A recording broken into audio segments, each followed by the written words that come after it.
찬송가 286장입니다.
찬양과 존귀를 받으시기에 합당하신 하나님, 영광 올려드립니다.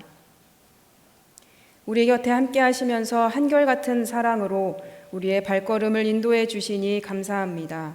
우리의 작은 신음에도 응답하여 주셨고 평안할 때에는 찬송을 주셨으며 매일 매순간 신앙이 흔들리지 않도록 눈동자처럼 지켜주셨습니다. 그 크신 은혜를 잊지 않고 저희들이 살아계신 하나님께 감사와 찬양으로 예배하오니 우리를 받아 주옵소서. 모든 말씀 예수님의 이름으로 기원하옵나이다. 아멘. 나는 전능하신 아버지 하나님, 천지의 창조주를 믿습니다. 나는 그의 유일하신 아들 우리 주 예수 그리스도를 믿습니다. 그는 성령으로 잉태되어 동정녀 마리아에게서 나시고 본디오 빌라도에게 고난을 받아 십자가에 못 박혀 죽으시고 장사된 지 사흘 만에 죽은 자 가운데서 다시 살아나셨으며 하늘에 오르시어 전능하신 아버지 하나님 우편에 앉아 계시다가 거기로부터 살아있는 자와 죽은 자를 심판하러 오십니다. 나는 성령을 믿으며 거룩한 공교회와 성도의 교제와 죄를 용서받는 것과 몸의 부활과 영생을 믿습니다. 아멘. 찬송가 220장입니다.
하나님 아버지 감사합니다. 세상 모든 만물을 말씀으로 창조해 주셔서 감사합니다. 우리는 아름다운 10월에 산과 들을 보면서 주님의 창조와 섭리에 찬양과 영광을 올려드립니다. 작은 겨자씨보다도 연약한 우리를 큰 나무로 만들어 주시기 위하여 우리를 먹이시고 고치시고 가르치시고 기도하시고 용서하시는 하나님, 주님 말씀을 가까이 할 수 있도록 하여 주시고 말씀으로 세워지며 말씀을 듣고 행할 수 있는 은혜를 주시옵소서. 늘 주님과 함께하고 싶다고 고백하지만 예배와 기도의 자리도 찾지 않고 세상 것이 더 중요하게 생각하며 눈앞에 보이는 것들을 마음에 담고 살았음을 고백하고 회개하오니 용서하여 주시옵소서. 주님께서 세우신 교회 위에 기도합니다. 믿음, 소망, 사랑을 실천하며 하나님이 계신 우리 교회가 주님께서 거하시며 기뻐하시는 교회가 되길 소망합니다. 유아부터 장년까지 예배의 자리에 은혜를 주시고 말씀을 듣고 행하는 믿음과 삶이 될 수 있도록 허락하여 주시며 육신의 아픔이 있는 성도에게 위로와 회복 주셔서 병상에서 주님께서 행하신 일들을 증거하는 시간이 되게 하여 주시옵소서. 수능을 준비하는 수험생들에게 건강과 지혜를 더 허락하여 주시고 공복무 중인 청년과 사회생활하며 학업 준비하는 청년들에게도 앞날에 주님 주시는 소망이 넘치게 하여 주시옵소서. 나라를 위해 기도합니다. 지금까지 지켜주시고 인도해 주신 하나님을 바로 깨달아 알게 해 주시옵소서. 이 나라 이 사회에는 아직도 불의와 부패가 가시지 않고 있습니다. 그리스도인들조차 부패와 타락의 물결에 휩쓰이고 있습니다. 주님께서 이 땅에서 하나님의 법과 그리스도의 사랑이 넘치게 도와주시고 주님께 기도하는 자를 세워주시옵소서. 북한에 있는 우리 민족을 따뜻하게 입혀주시고 먹여주시옵소서.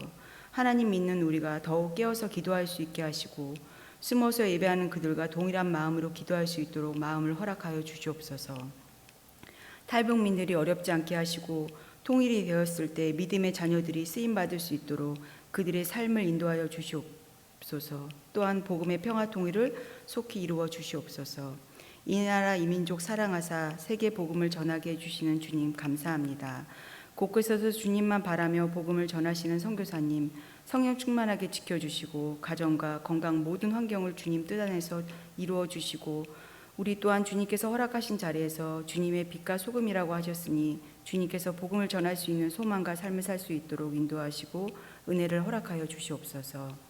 오늘 말씀을 전하시는 김지은 목사님, 날마다 말씀을 연구하며 묵상하는 가운데 하나님의 음성을 듣게 하시고 세상의 유혹과 사람들의 음성에 갈등하지 않게 하시고 오직 주님께 붙들려 주님만을 사랑하며 주님의 음성에 귀 기울이는 목사님이 되시길 기도합니다. 오늘 말씀을 듣는 우리 마음의 밭에 말씀이 잘 심기어 세상에서 절망할 때에도 소망을 이야기하며 승리할 수 있도록 은혜 주시옵소서. 오늘 예배와 찬양 주님 홀로 영광 받아 주시옵소서. 모든 말씀 주 예수 그리스도 이름으로 감사드렸습니다. 아멘.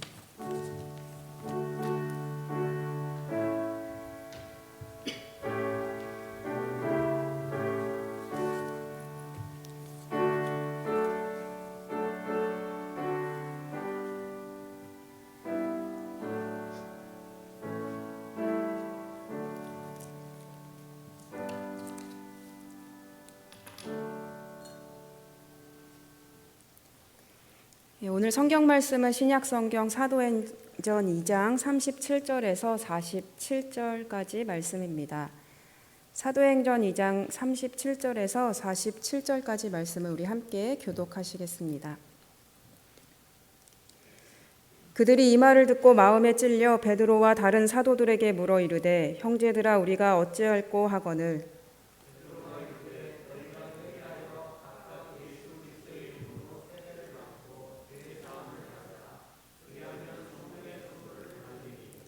이 약속은 너희와 너희 자녀와 모든 먼데 사람 곧 주 우리 하나님이 얼마든지 부르시는 자들에게 하신 것이라 하고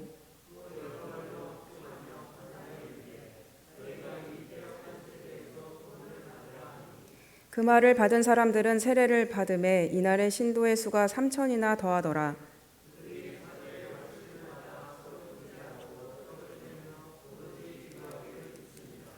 사람마다 두려워하는데 사도들로 말미암아 기사와 표적이 많이 나타나니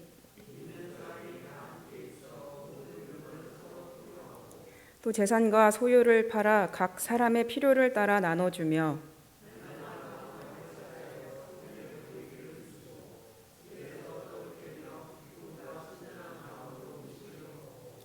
하나님을 찬미하며 또 온 백성에게 칭송을 받으니 주께서 구원받는 사람을 날마다 더하게 하시니라. 아멘. 네, 우리 함께 인사하겠습니다. 하나님이 함께 하십니다. 네, 하나님 함께 하십니다. 오순절 성령 충만함을 받은 베드로는 이 조롱하는 무리들을 향하여 담대히 그리스도의 복음을 선포합니다. 선포 후에 그곳에 있던 무리에게는 특이한 반응이 나타났습니다. 37절 말씀을 보겠습니다. 그들이 이 말을 듣고 마음에 찔려 베드로와 다른 사도들에게 물어 이르되 형제들아 우리가 어찌할꼬 하거늘.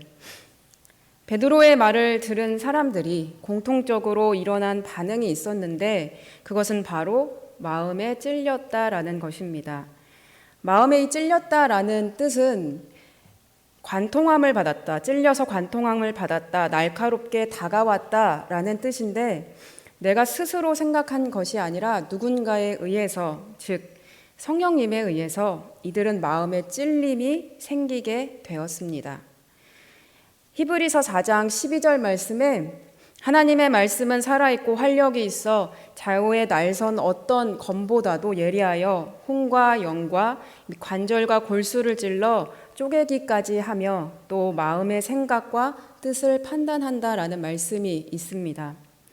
하나님의 말씀의 능력이 이렇습니다. 하나님의 말씀은 살아있어서 능력 그 자체로 우리의 심령을 살리기도 하십니다. 또 보이지 않는 부분의 죄악을 심판하는 엄격한 기준이 되어서 우리를 관통하기도 합니다. 그래서 우리는 하나님 앞에서 단 한 개도 숨길 수 없게 됩니다. 무슨 말이냐? 하나님의 말씀 앞에 우리는 나의 정체가 드러나게 된다라는 것입니다.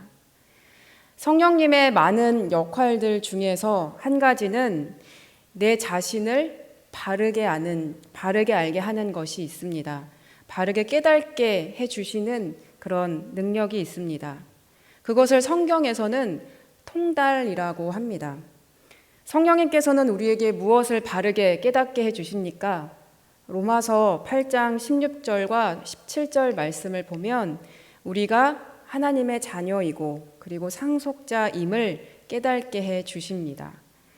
그런데 신기한 것은 우리가 하나님의 자녀가 되고 상속자임을 깨닫게 되면 기뻐서 날뛰고 또 기쁨을 금치 못해야 된다고 생각을 하는데 37절 말씀을 보니까 이 마음에 성령님에 의해서 마음에 찔린 사람들의 반응이 어떠한 반응이 나타납니까?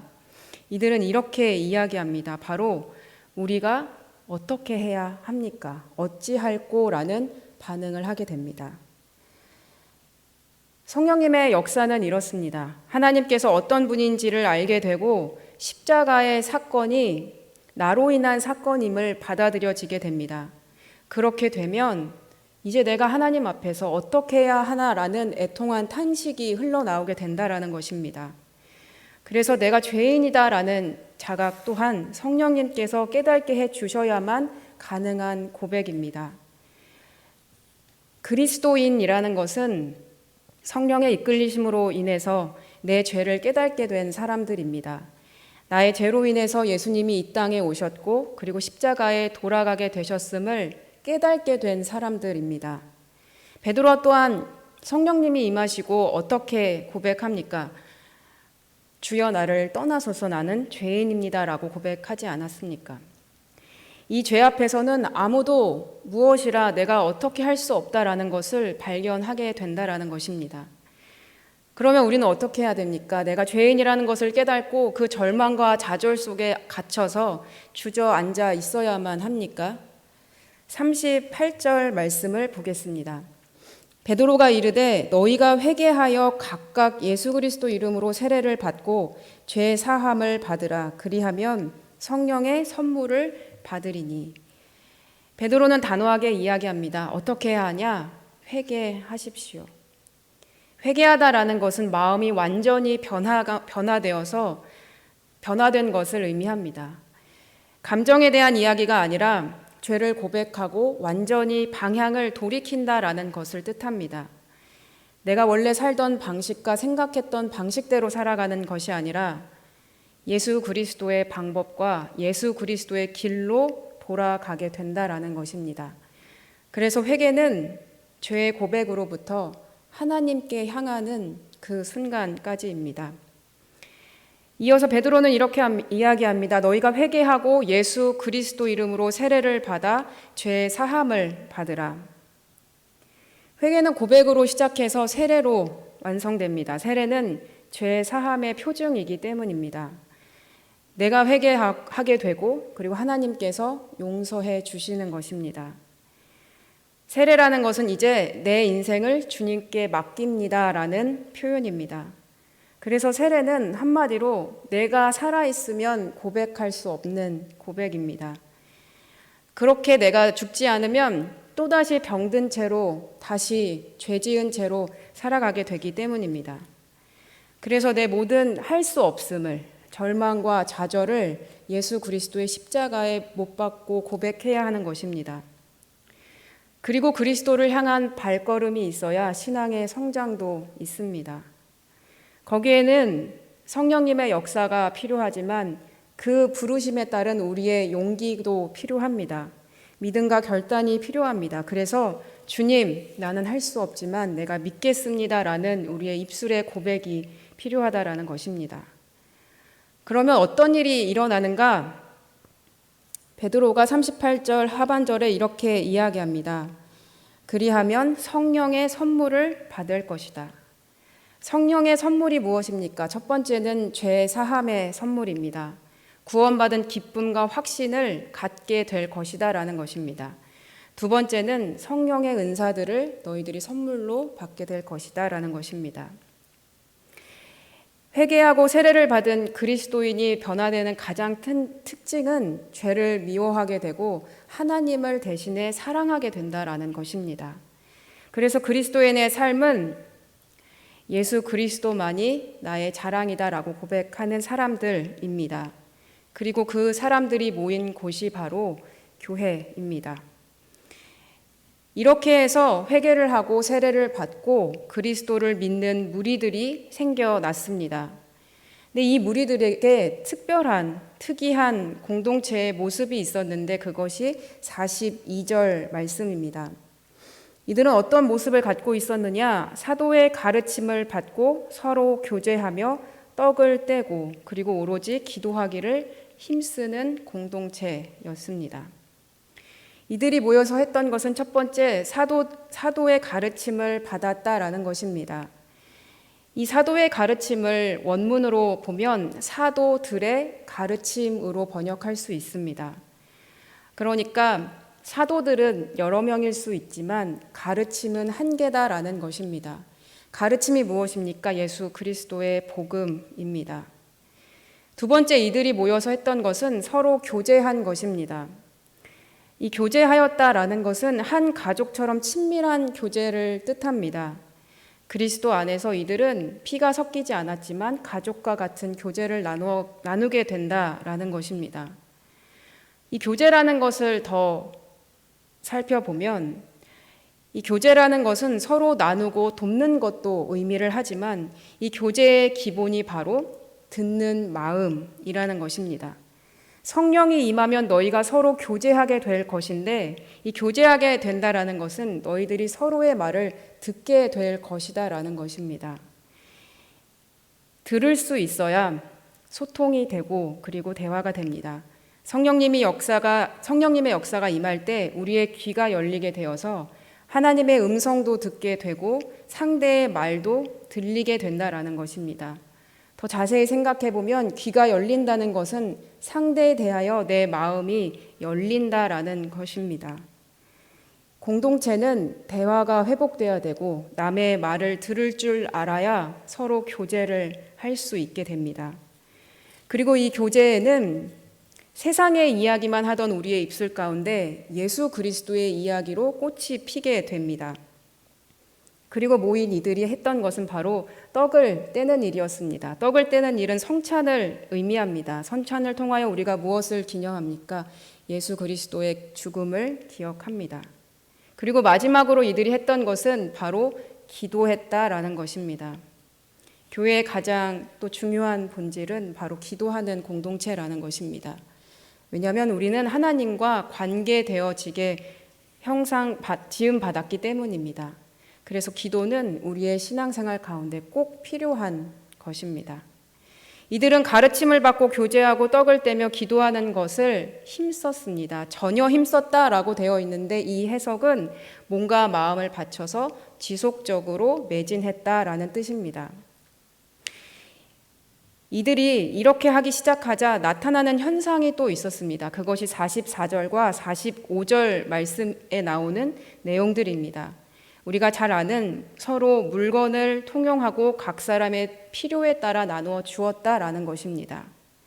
이 공동체 가운데 세상에서 볼 수 없었던 새로운 질서가 만들어지기 시작합니다. 서로의 필요를 보기 시작했고 도움을 받기 시작했다라는 것입니다. 사실 물질을 갖는 것에는 욕심엔 만족이 끝이 없습니다. 한 개를 가지면 두 개를 갖고 싶은 것이 사람의 심리입니다. 그러나 성령이 임하시면 강요한 것도 아닌데 하나님의 통치와 질서에 눈에 뜨게 된다라는 것입니다. 이 질서가 임하는 원리는 무엇입니까? 모든 것이 하나님께로부터 왔기 때문에 내 재능과 나의 시간과 나의 것이라고 생각하는 모든 것이 다 하나님께로 왔고 그리고 그렇게 생각하는 원리로 사는 것이 바로 하나님 나라의 원리다라는 것입니다. 그래서 필요한 사람이 보이면 나누어 줄 수 있는 것이 하나님 나라의 원리입니다. 그랬을 때 하나님의 축복이 임하게 되는 것을 우리는 볼 수 있습니다. 46절과 47절 말씀입니다. 날마다 마음을 같이하여 성전에 모이기를 힘쓰고 집에서 떡을 떼며 기쁨과 순전한 마음으로 음식을 먹고 하나님을 찬미하며 또 온 백성에게 칭송을 받으니 주께서 구원받는 사람을 날마다 더하게 하시니라. 이들은 날마다 자발적으로 모입니다. 누가 시킨 것이 아니라 자발적으로 모입니다. 하나님께 나아가는 것이 거리낌도 없고 부담도 없고 너무나 기쁜 일이기 때문에 날마다 이곳에 모이는 것입니다. 하나님을 향한 사랑의 마음이 자리 잡게 됩니다. 하나님의 가장 큰 축복이 무엇이냐? 바로 하나님을 찬양할 수 있게 된 것입니다. 그리고 이들은 백성들에게, 이웃들에게 칭찬을 받게 됩니다. 이들이 사람들에게 애써서 잘 보이려고 노력했습니까? 그렇지 않습니다. 하나님의 말씀대로 살고 성령의 은혜 받은 바 서로를 위해서 귀를 열고 마음을 열고 필요를 채워주고 도와준 결과 칭찬을 받게 되었다라는 것입니다. 마지막으로 또 주신 축복이 무엇입니까? 그래서 날마다 구원받는 사람을 더하게 해주셨다라는 것입니다. 이것이 교회입니다. 이것들을 경험할 수 있는 곳이 바로 교회입니다. 이 공동체에 오면 하나님을, 예수님을 경험할 수 있게 된다라는 것입니다.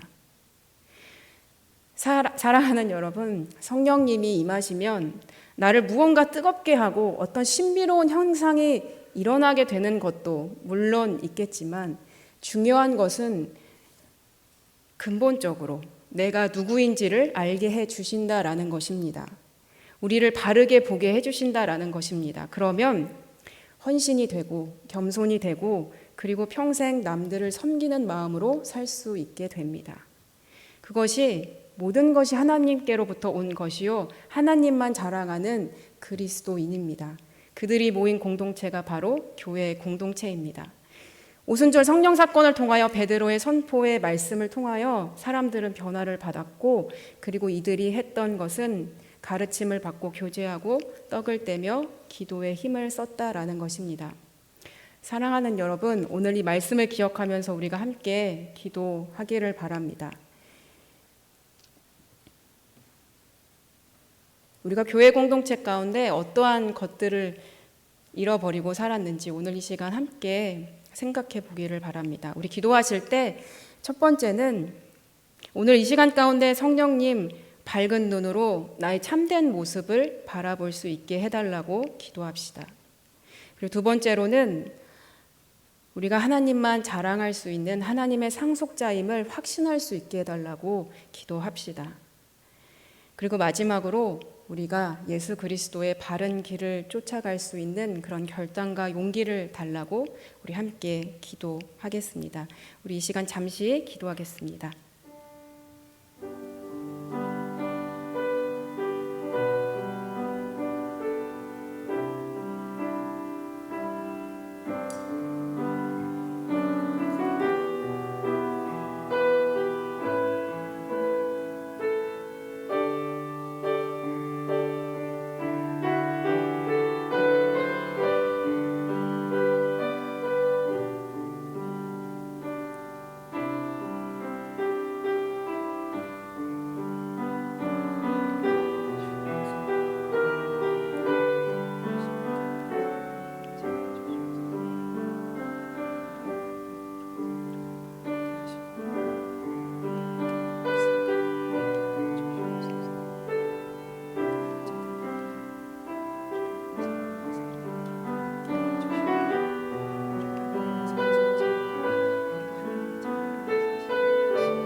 시간 다 함께 기도하실 때 또 말씀에 비추어 함께 기도하시기 바랍니다.